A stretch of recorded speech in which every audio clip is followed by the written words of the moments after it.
Hi, this is Joe again with another review. Maybe I always have good timing. Uh, this is Joe again with another review. For the sake of this video, I'm going to be discussing the 2006 film Annapolis. Starring James Franco, from the Spider-Man films, or at least the Tobey Maguire Spider-Man films.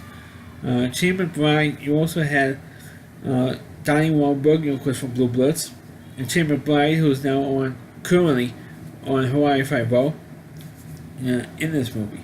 Because this is a stereotypical movie of this type. It means that he has several movies about a young guy or a young woman, in case of the Demi Moore film G.I. Jane, where they go to a training academy for the military. Or movies like Top Gun, or this movie Annapolis. So it's all the same thing.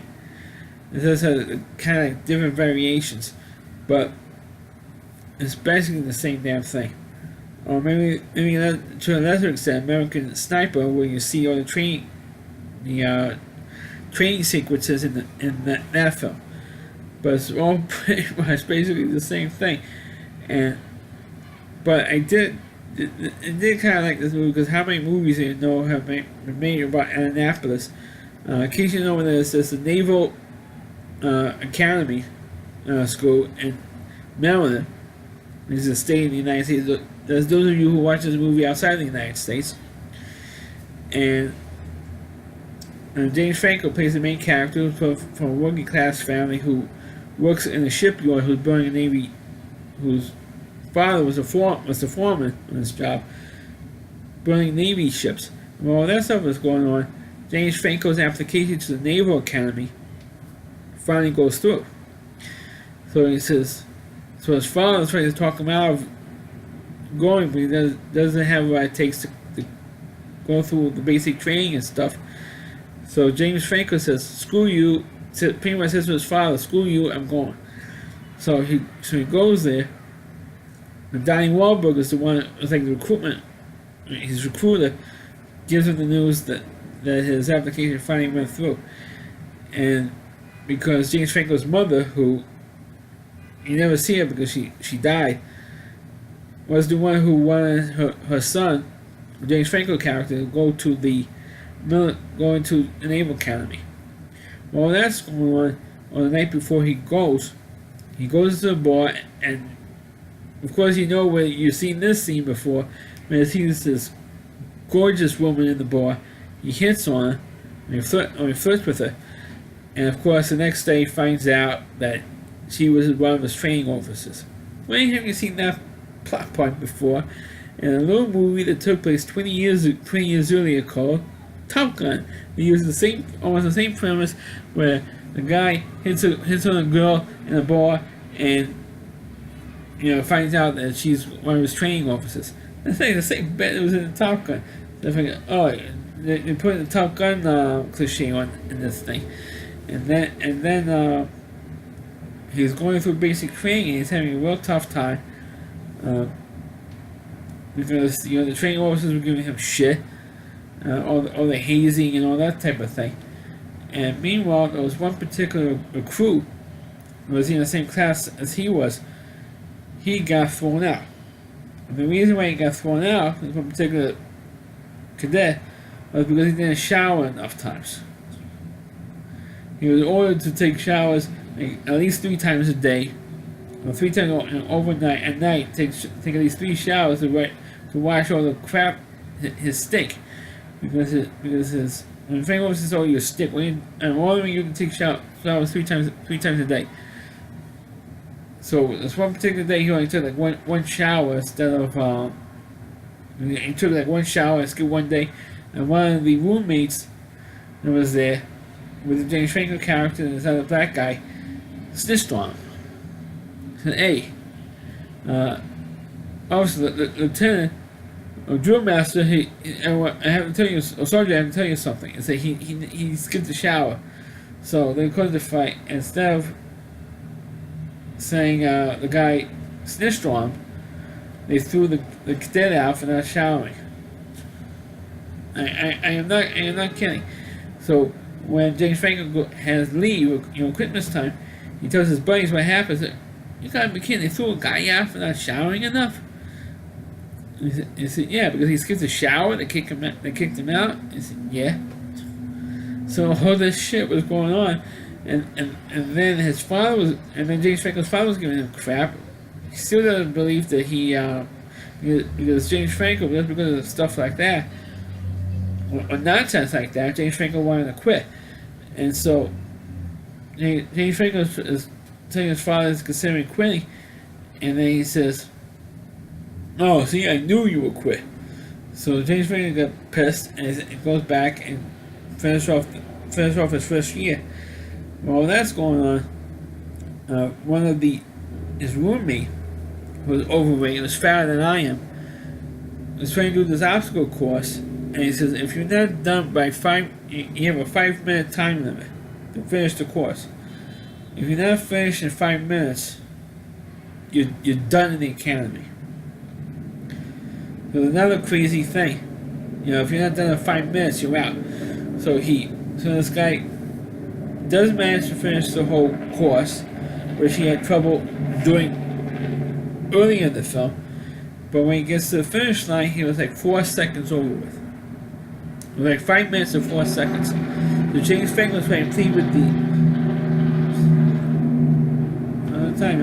So James Franco was trying to plead with the drilling instructor. He said, "Yeah, can you at least cut the guy a break? I mean, he's only 4 seconds. It's not like he's like 4 minutes behind. It's only 4 seconds. Can you at least cut the guy a break?" And he said, "I'm sorry, cadet, but rules are the rules."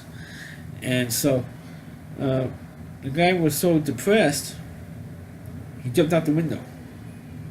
But his dormer wasn't high enough, so he just broke both of his legs, and that's it. And then of course James Franco got pissed off that he killed himself over the fact that the drilling instructor or the upperclassman didn't give him a break for 4 seconds, so he starts beating the shit out of him. And James Franco was beating up the upperclassman, and the drilling instructor was beating the shit out of him because of, see, look what you did. If it wasn't for you, if you cut this guy a break, you wouldn't have done what he did. He wouldn't have attempted suicide and all this stuff. Well, later on in the film, James Franco's character was actually brought up on charges. He got, demerits. Just demerits. He didn't get kicked out because of, they kind of like understood what he did, and the upperclassman stood up for him and said, "Look, I understand why he did what he did, because he was defending his roommate. Because he felt the way I treated his roommate gave him motivation, because his roommate tried to kill himself, and because of that, took it out and stood up for James Franco and said, I understand why he hit me." So the review board gave him a break, and before then, James Franco's character was in a boxing tournament in the Naval Academy, and he took on the guy who hazed, who drove his friend to attempt to kill himself. Well, the character lives, so he didn't die, but he attempted to kill himself.